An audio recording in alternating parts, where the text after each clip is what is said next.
kan lekker punte maak hier, so om te bepaal waar is die afsnit P, stel ons funksies gelyk aan mekaar, so 2x plus 5 is gelyk aan minus x plus 5. So ons kyk nou basies by watter y-waarde is die x gelyk, kry die x aan dieselfde kant, 2x plus x is 3x en 5 minus 5 is 0, so my x is gelyk aan 0.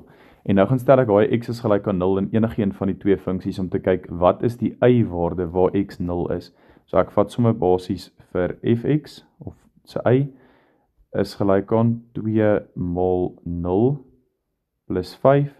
So 2 mal 0 is 0 plus 5 is 5. So my p-waarde waar daai twee grafieke mekaar sny is by die punt 0, 5. X is 0, y is 5. En ons kan sien daar my y-waarde gaan op tot by 5 en my x-waarde is op die x-y afsnit. So daar gaan hy 0, 5. So daar is 0, 5.